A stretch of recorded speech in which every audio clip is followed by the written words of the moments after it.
Bismillahirrahmanirrahim. Assalamualaikum warahmatullahi wabarakatuh. Innal hamdalillah nahmaduhu wa nasta'inuhu wa nastaghfiruh wa na'udzu billahi min syururi anfusina wa min sayyiati a'malina may yahdihillahu fala mudilla lahu wa may yudlil fala hadiyalah. Asyhadu an la ilaha illallah wahdahu la syarika lahu wa asyhadu anna Muhammadan 'abduhu wa rasuluhu la nabiyya ba'dah. Alhamdulillah, puji syukur kehadirat Allah Subhanahu wa taala atas segala rahmat, nikmat serta inayahnya yang diberikan kepada kita semua sehingga kita bisa melaksanakan perkuliahan online pada hari ini dalam mata kuliah perancangan kontrak, yang mana kita akan membahas tentang kekuatan dan kedudukan MOU ditinjau dari segi hukum kontrak di Indonesia, teman-teman. Salawat serta salam tak lupa kita aturkan kepada Nabi besar Muhammad SAW, sang revolusioner bagi kita semuanya, yang mengantarkan kita dari zaman jahiliyah menuju zaman terang benderang seperti yang kita rasakan pada saat ini, yakni dengan hadirnya Adinul Islam, agama Islam yang agama rahmatan lil alamin, agama yang diridhoi Allah Subhanahu wa taala. Teman-teman sekalian, pada kesempatan kali ini, sesuai dengan apa yang telah saya sampaikan tadi, kita akan membahas tentang kekuatan dan kedudukan MOU ditinjau dari segi hukum kontrak di Indonesia. Sebelum itu, kita akan ada pengantar terlebih dahulu, bahwa kita tahu bahwa teman-teman, hukum kontrak ini menjadi bagian penting dalam kehidupan manusia, teman-teman, yang memang menjadi sebuah pengaturan antar pribadi seseorang yang mengikat satu sama lainnya dalam melaksanakan sebuah aturannya sendiri yang dibuat sendiri, ditentukan sendiri, dan menjadi sebuah hukum bagi mereka sendiri dalam kontrak yang memang diatur di dalam KUH Perdata di buku ketiga tentang perikatan, mulai dari pasal 1233 sampai 1886. Teman-teman, ada beberapa pendapat ya tentang kontrak ya, karena memang sudah saya sampaikan sebenarnya. Saya ulas balik lagi bahwa kontrak itu merupakan sebuah peristiwa di mana seseorang berjanji kepada seorang lainnya, atau di mana dua orang saling berjanji untuk melaksanakan sebuah hal. Ya. Sedangkan kontrak itu sendiri merupakan sebuah perikatan antara satu dengan orang lainnya yang menimbulkan akibat hukum dengan adanya kata sepakat. Ya. Timbulnya akibat hukum ini karena ada kata sepakat untuk berikat, ya, terikat. Ikatan ini ditandai dengan adanya kata sepakat, dan mana dalam ikatan tersebut, dalam isi kontraknya itu adalah merupakan aturan yang mengikat mereka, menjadi dasar undang-undang bagi mereka berdua, sesuai dengan sesuai dengan ketentuan kebebasan berkontrak 1338, teman-teman. Nah, teman-teman sendiri, teman-teman sekalian, di dalam dunia bisnis ya teman-teman, ataupun di dalam dunia perkontrakan ya di Indonesia utamanya, seringkali kita di dalam melakukan negosiasi awal dengan rekan bisnisnya ya untuk mencapai sebuah kesepakatan. Nah, karena tadi saya jelaskan ada kata sepakat di situ.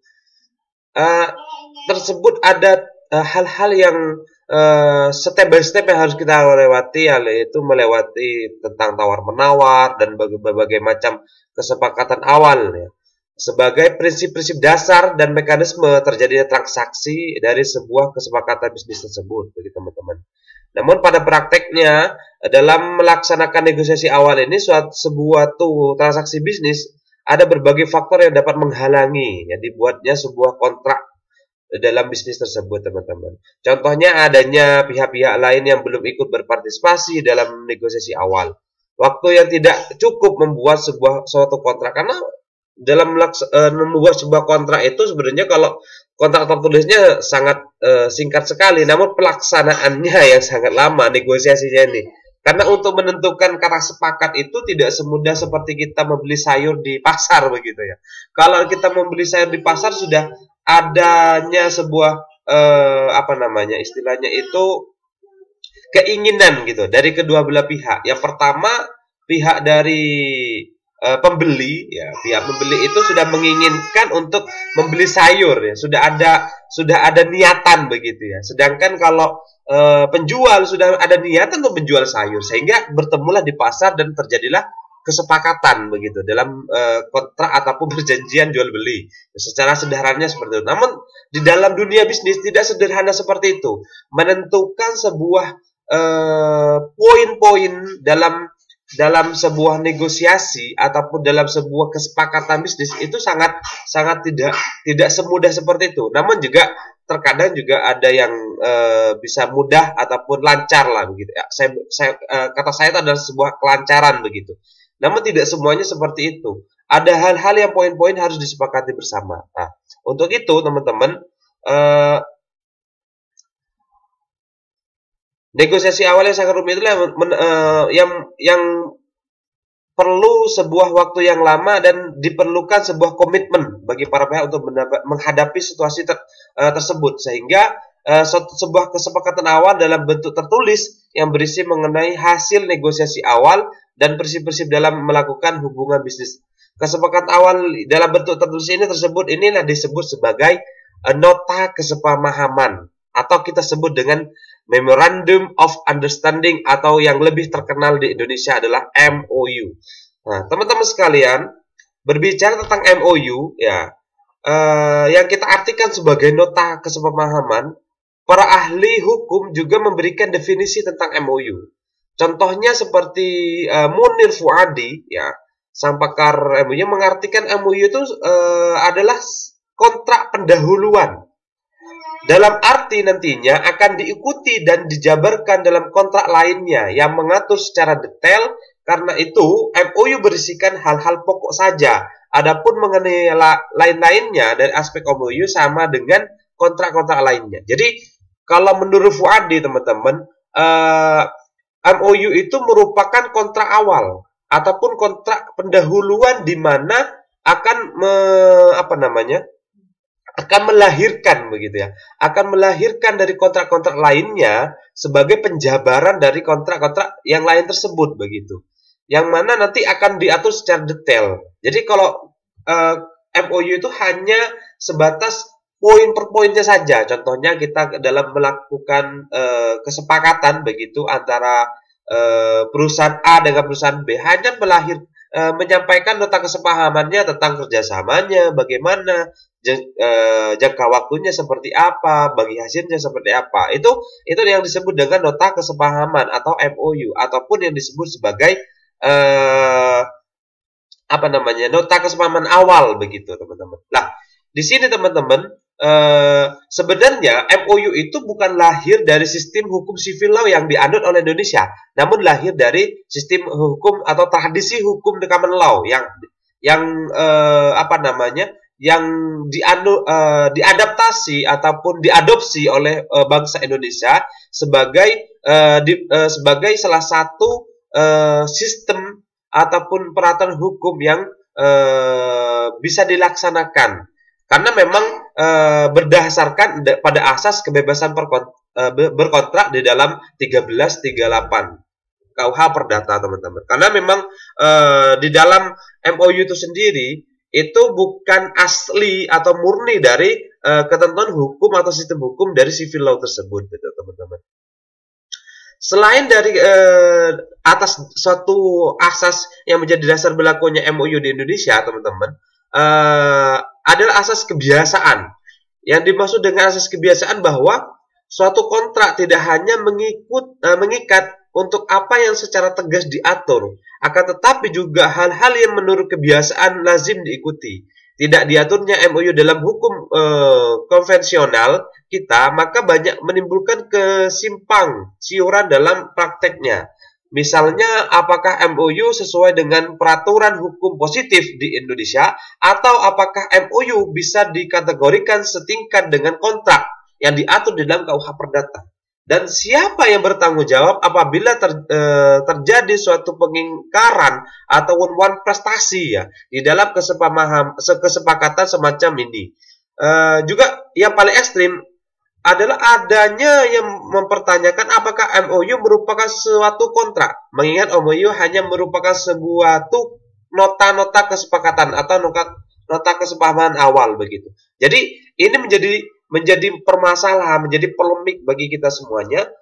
Mengapa? Karena melihat dari MOU itu bukan asli ataupun bukan diatur di dalam KUH Perdata, namun menjadi bagian dari kontrak tersebut. Sehingga teman-teman bisa dikatakan MOU itu merupakan nota kesepahaman awal yang memang tidak diatur di dalam KUH Perdata secara eksplisit, namun dia lahir karena adanya asas kebebasan berkontrak, sehingga MOU itu dipakai untuk menandai sebuah kata sepakat atau menandai sebuah nota-nota kesepahaman, poin-poin kesepakatan di dalam melaksanakan kontrak. Karena tidak mudah kita melaksanakan kontrak seperti halnya kita membeli sayur di pasar begitu. Karena memang kalau dalam dunia bisnis itu sangat rumit sekali, bahkan berhari-hari, bukan cuma hanya 1-2 hari saja dalam melaksanakan kontrak tersebut atau merealisasikan kontrak tersebut. Maka diperlukannya MOU atau nota kesepahaman sesuai dengan apa yang telah didiskusikan atau disampaikan dari awal hingga akhir dari hingga terjadinya kontrak tersebut begitu teman-teman. Nah itu maka kenapa saya mengangkat kekuatan dan kedudukan hukum MOU di dalam hukum kontrak di Indonesia? Karena ini sangat penting bagi teman-teman memahami bahwa MOU ini merupakan hal yang awal sebelum terjadinya kontrak gitu. Oke, selanjutnya kita berbicara tentang konsepsi MOU dalam hukum kontrak ya. Istilah kontrak berasal dari bahasa Inggris sesuai dengan apa yang telah saya sampaikan, yaitu dalam bahasa sama dengan penyebutan di Indonesia, yaitu adalah kontrak ya. Kontrak itu dalam bahasa Belanda juga disebut sebagai overeenkomst ya, atau dalam arti Indonesia adalah perjanjian begitu. Yang mana memang kontrak itu sendiri teman-teman diatur di dalam 1313 KUH Perdata teman-teman mengenai overeenkomst dan kontrak itu sendiri, yang menyatakan bahwa kontrak adalah sebuah perbuatan yang mana salah satu pihak atau lebih mengikat dirinya terhadap satu orang atau lebih. Artinya ada ikatan begitu, ada perikatan antara satu orang dengan orang lain dengan kata sepakat dan menimbulkan akibat hukum begitu. Nah, berdasarkan dari beberapa penjelasan yang telah saya sampaikan bahwa kontrak dilaksanakan sesuai dengan prestasi ya, yang mana dibagi di dalam 3 macam yang ada di dalam 1234 KUH Perdata teman-teman. Yang pertama adalah kontrak untuk memberikan atau menyerahkan barang yang kita sebut dengan prestasi ya. Yang kedua kontrak berbuat sesuatu, kontrak untuk tidak berbuat sesuatu. Artinya kalau dalam prestasi sudah saya sampaikan sedetail mungkin ya, sering saya sampaikan bahwa prestasi adalah memberikan sesuatu, berbuat sesuatu atau tidak berbuat sesuatu yang tidak sesuai dengan isi kontraknya.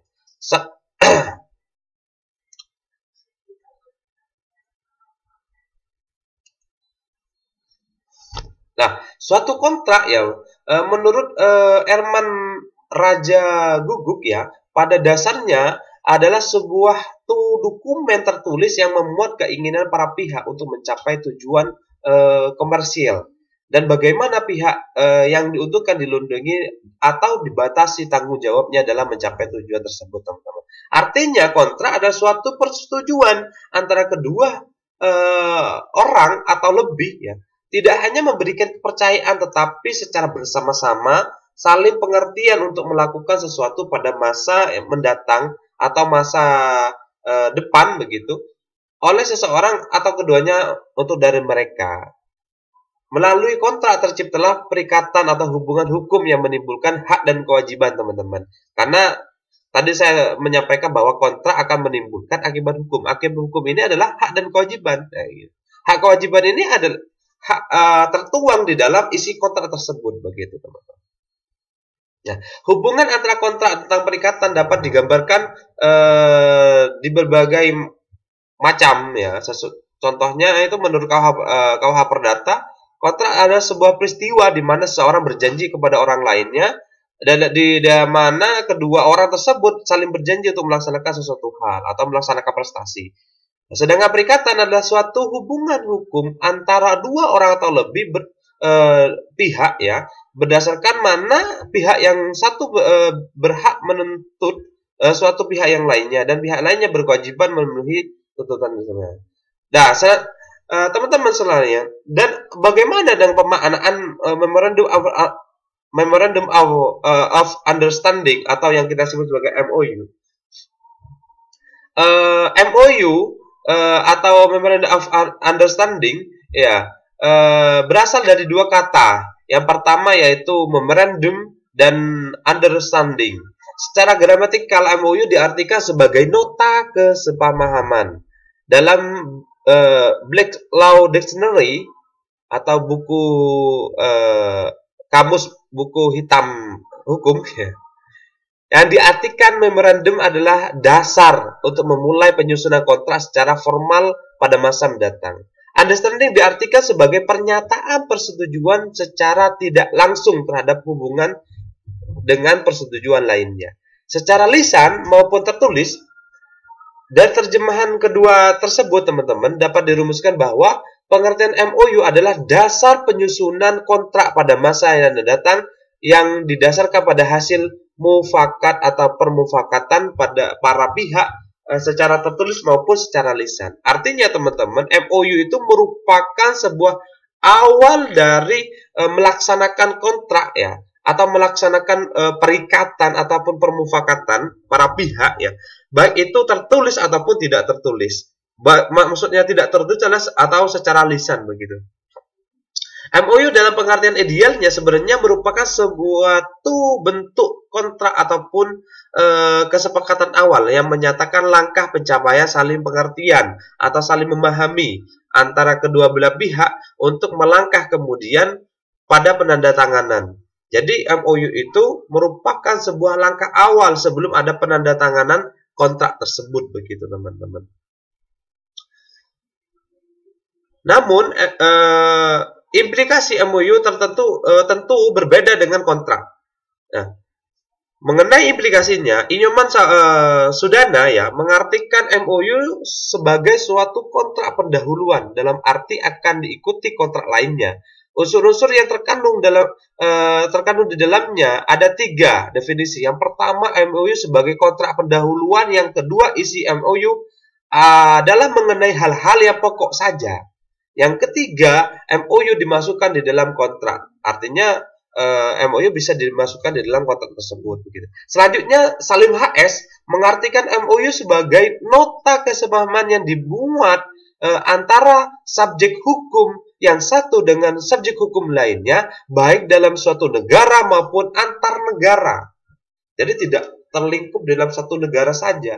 Jadi bisa melakukan kontrak antar negara, teman-teman, untuk melakukan kerjasama dalam berbagai aspek kehidupan dan jangka waktu tertentu. Untuk itu, teman-teman, adapun unsur yang dikandung di dalam definisi MOU tersebut, para pihak yang membuat MOU tersebut adalah subjek hukum, baik berupa badan hukum publik maupun badan hukum privat. Kalau badan hukum publik, saya jelaskan seperti organisasi ya. Kalau privat adalah orang perorangan. Kalau kita di dalam KUH Perdata, kita mengenal publik itu adalah person. Sedangkan kalau hukum privat itu adalah natural person ya, orang perorangan. Substansi MOU adalah kerjasama dalam berbagai aspek kehidupan. Jadi boleh melakukan kerjasama adalah aspek kehidupan dalam saling menguntungkan, kecuali yang dilarang. Karena kita tahu 1320 tentang sah-sahnya kontrak yang harus kita penuhi adalah yang pertama adanya kata sepakat ya. Yang kedua kecakapan hukum, yang ketiga adanya objektivitas, dan yang keempat adalah klausul yang halal. Klausul yang halal ini artinya tidak boleh melanggar kesepakatan yang atau membuat kesepakatan yang ditentang ataupun dilarang di dalam sebuah negara, baik itu secara hukum kebiasaan dalam sebuah negara, ataupun baik itu secara ketentuan agama yang ada dalam sebuah negara tersebut, begitu teman-teman. Nah, yang ketiga teman-teman, wilayah keberlakuan MOU ini bisa regional, nasional, ataupun internasional. Jadi tidak terbatas hanya nasional saja, begitu. Sesuai dengan kesepakatan. Karena nota kesepakatan itu, sekali lagi saya jelaskan bahwa tidak ada di dalam KUH Perdata. Maka dari itu bisa MOU ini bisa keluar lebih lingkupnya itu ke negara-negara luar, begitu, antar negara, begitu, sehingga nantinya MOU ini menjadi dasar utama untuk membuat kontrak. Kalau kontraknya dibuat di Indonesia, maka berlaku sesuai dengan ketentuan civil law ataupun sesuai dengan ketentuan hukum perdata di Indonesia. Nah, yang keempat ada jangka waktunya tertentu. Jadi jangka waktu tertentu, ada batas waktu tertentu dalam melaksanakan MOU.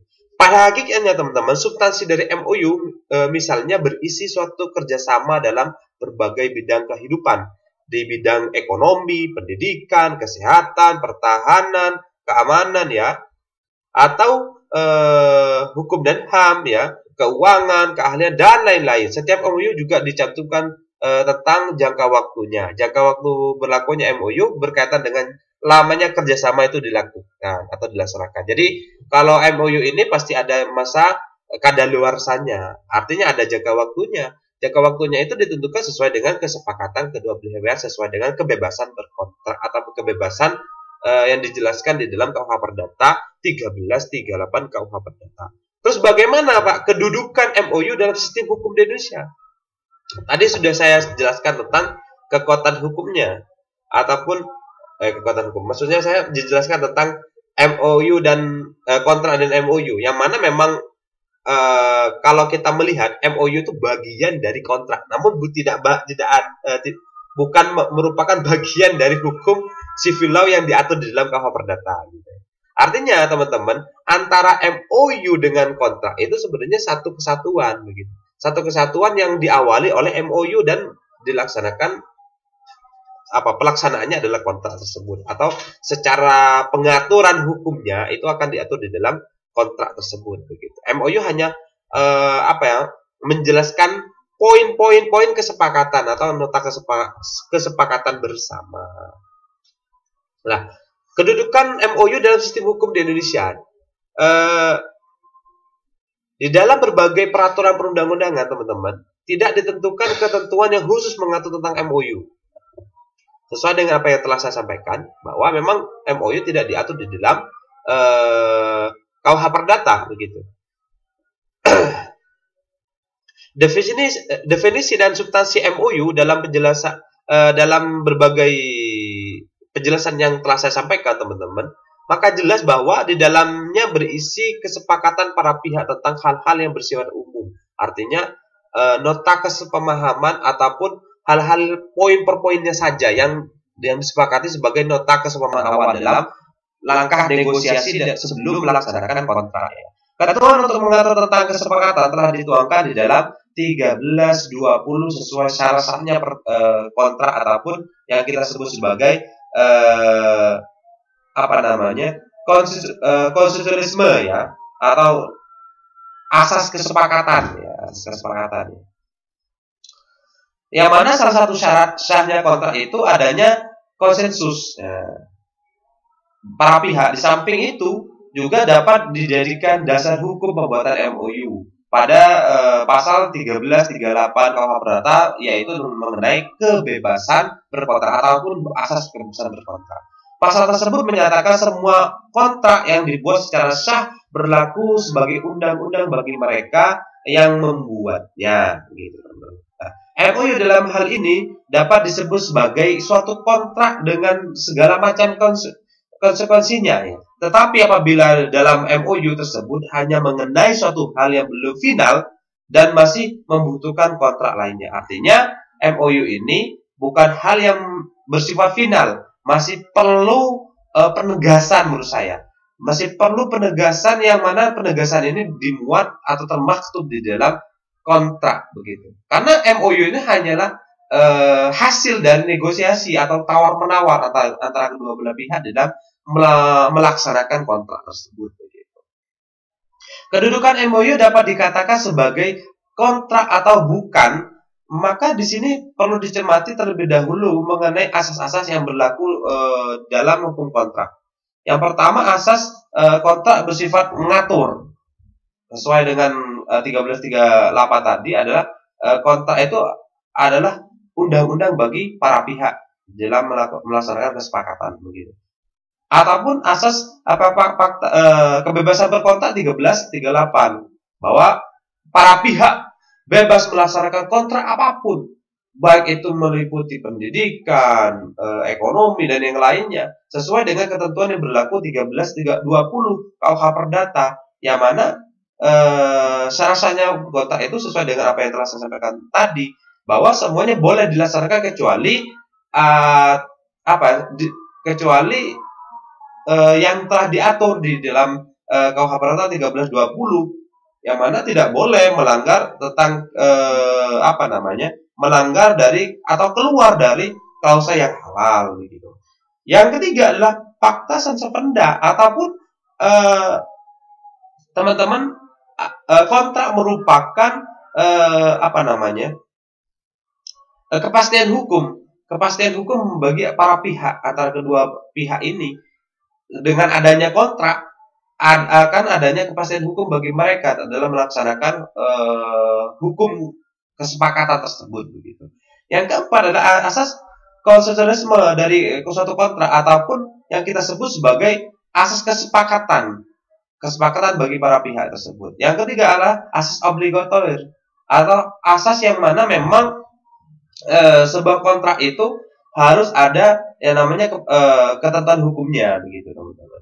Selain itu, untuk mengetahui apakah MOU bisa dikatakan kontrak atau bukan, ada beberapa hal yang harus diperhatikan teman-teman. Yang pertama adalah materi atau substansi dari MOU tersebut, karena mengetahui materi dan substansi apa saja yang diatur di dalam pasal-pasal MOU sangat penting, karena apakah dalam materi termaktub dalam MOU tersebut terdapat unsur-unsur yang akan membuat salah satu pihak menyepakati sesuatu.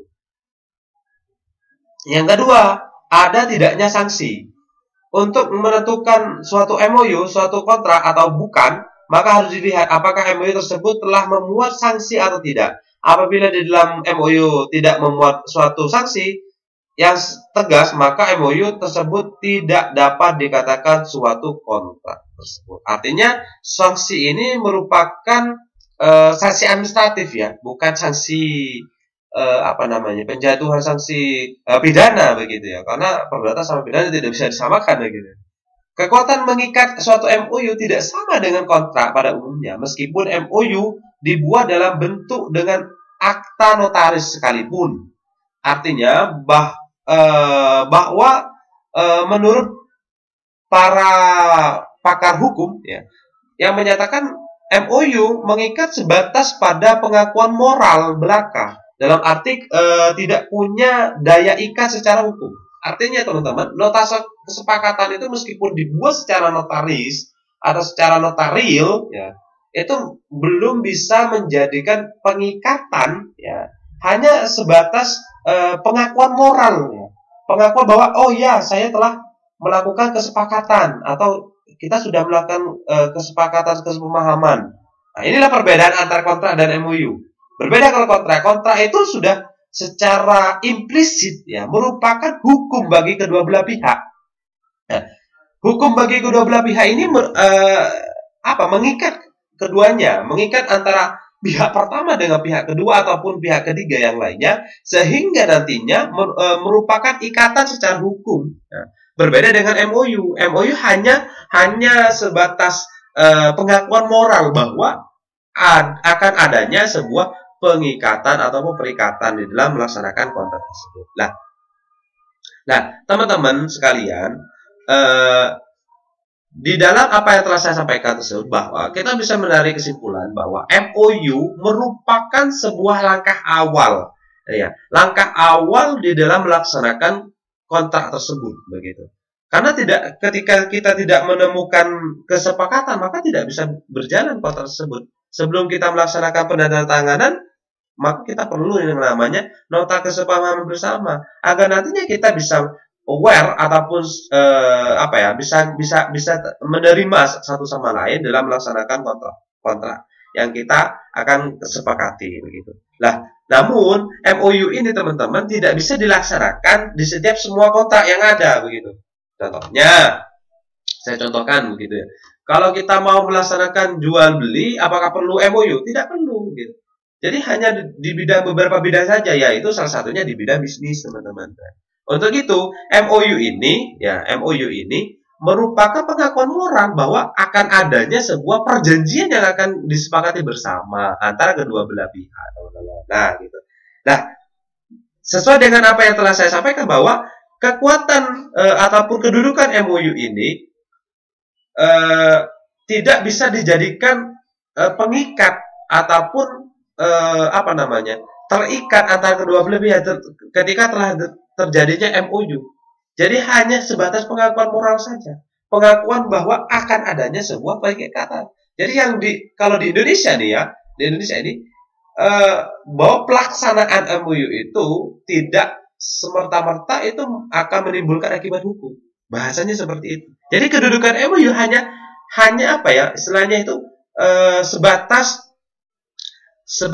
hanya tahap awal lah, tahap pendahuluan bahwa kedua belah pihak ini sudah saling seia sekata dengan poin-poinnya seperti ini. Sebelum adanya penyampaian ataupun pelaksanaan penandatanganan dalam kontrak, masih belum ada ikatan hukum antara kedua belah pihak tersebut, gitu teman-teman. Nah, itulah dari kedudukan dari MOU. Terus bagaimana kekuatan hukum mengikatnya MOU, teman-teman? Secara perbuatan dalam hukum tertentu memiliki implikasi hukum, teman-teman, tentang MOU ini. Tidak terkecuali MOU. Menurut Odi lagi ya mengemukakan dua pandangan yang membahas mengenai kekuatan hukum dari MOU, yaitu MOU sebagai suatu gentleman agreement ataupun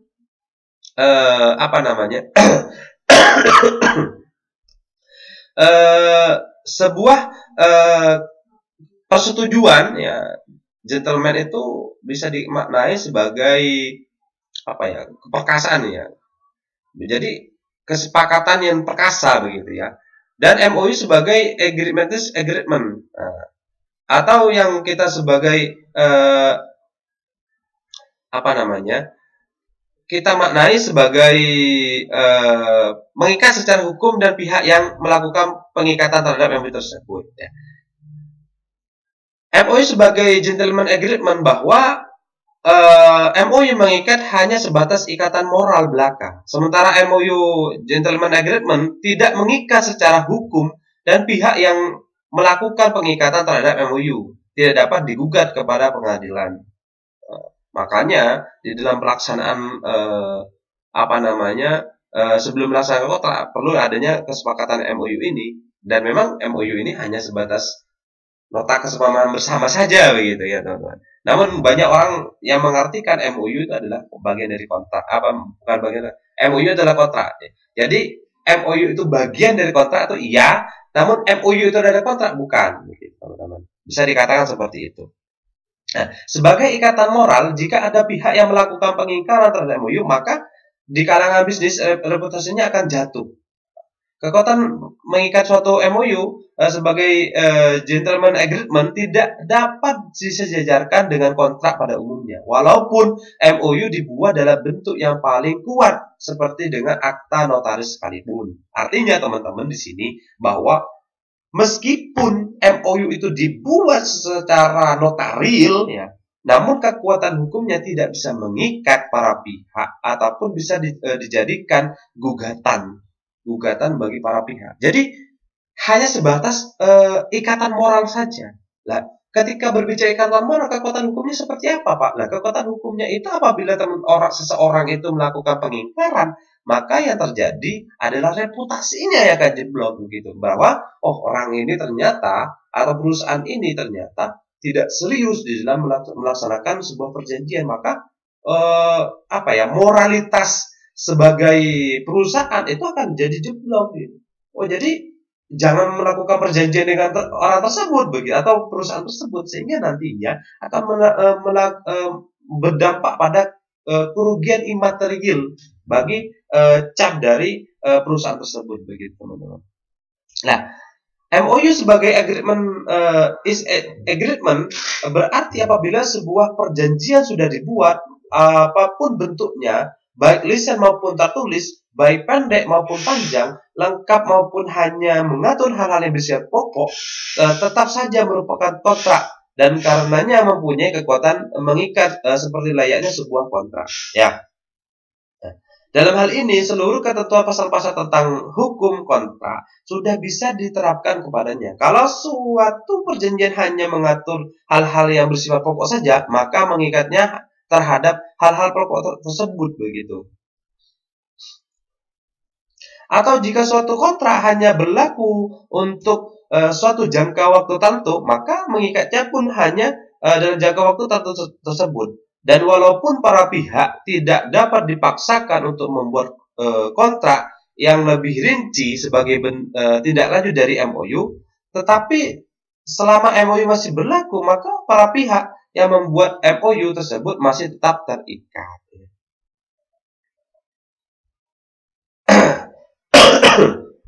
Nah, kita ketahui teman-teman bahwa MOU merupakan dari sistem hukum yang ada di common law ya.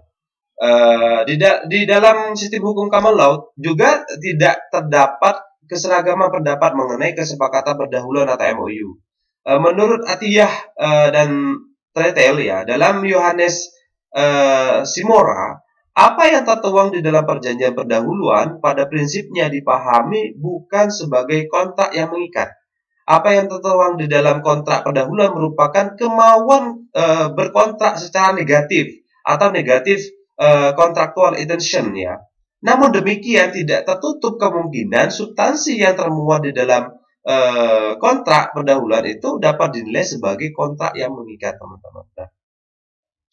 Nah, penilaian yang demikian itu terjadi bila mana substansi yang termuat di dalamnya menunjukkan adanya niat untuk terikat yang ditandai dengan perumusan secara spesifik ya tentang janji-janji yang dipertukarkan atau yang disubstansikan begitu, atau jika para pihak telah melakukan tindakan-tindakan yang didasarkan pada kontrak pendahuluan dan untuk itu para pihak telah mengeluarkan sejumlah pengeluaran. Dalam situasi ini sekalipun para pihak menyepakati untuk menindaklanjuti kesepakatan dalam kontrak pendahuluan itu dengan kontrak, namun terhadap apa yang telah dilaksanakan oleh para pihak tidak dapat dikesampingkan sebagai suatu kontrak yang mengikat. Artinya teman-teman, bagaimanapun bentuk kontrak kontrak pendahuluan ataupun MOU masih belum bisa mengikat bagi para pihak di dalam melaksanakan kontrak tersebut. Nah, kesimpulannya teman-teman, terkait dengan kedudukan MOU belum ada kesepakaman yang baku menurut pendapat para ahli hukum. Sebagai ahli hukum yang memandang MOU bukan sebagai kontrak karena isinya belum mencerminkan hakikat kontrak tersebut, melainkan baru merupakan tindakan pendahuluan yang masih akan ditindaklanjuti ya dengan kontrak yang sesungguhnya. Jadi dalam hal ini MOU bukan merupakan kontrak karena perjanjian sendiri belum terbentuk. Sementara sebagian ahli hukum yang lainnya berpendapat bahwa MOU merupakan kontrak karena elemen-elemennya dapat dianggap memenuhi persyaratan yang memiliki elemen kontrak. Artinya di sini ada kedua para ahli hukum atau pakar hukum yang menyatakan bahwa MOU merupakan kontrak. Yang kedua, MOU bukan merupakan kontrak. Yang pertama yang MOU bukan merupakan kontrak bahwa menyatakan MOU merupakan nota kesepahaman awal yang harus ditindaklanjuti, yang penindaklanjuti itu adalah sebuah kontrak. Yang kedua, MOU adalah kontrak karena elemen-elemen yang ada di dalam MOU ya yang sudah menjadi bagian dari kontrak yang sehingga memenuhi persyaratan yang memiliki elemen sebagai kontrak tersebut ya. Kedua para pakar ini, teman-teman, pendapat ini tidak kita bisa menyalahkan salah satunya. Namun karena MOU itu merupakan sistem hukum common law yang bukan sistem hukum civil law yang kita anut, maka secara garis besar bahwa MOU itu tidak bukan merupakan kontrak, namun hanya bagian awal sebagai proses langkah awal sebelum melaksanakan kontrak tersebut. Sama seperti halnya proses seperti tawar-menawar ataupun negosiasi begitu. Dalam MOU termaktub kesepakatan di antara para pihak mengenai hal-hal pokok sehingga melahirkan perjanjian serta menimbulkan kekuatan mengikat. Suatu MOU akan menjadi sah jika memenuhi syarat sahnya kontrak sesuai dengan pasal 1320 KUH Perdata, teman-teman.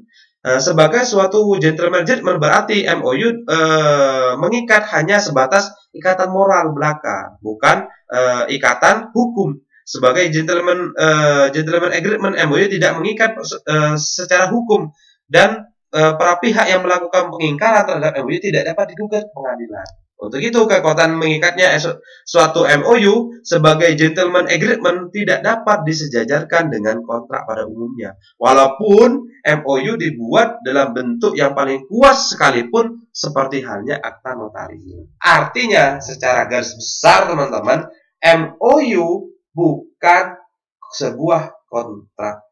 Dia hanyalah sebatas bagian dari proses dari kontrak. Sebelum melaksanakan kontrak adanya nota kesepahaman. Maka dari itu MOU tidak bisa disejajarkan dengan kontrak begitu. Karena MOU tidak akan mengakibatkan hukum atau ada akibat hukum karena tidak bisa dituntut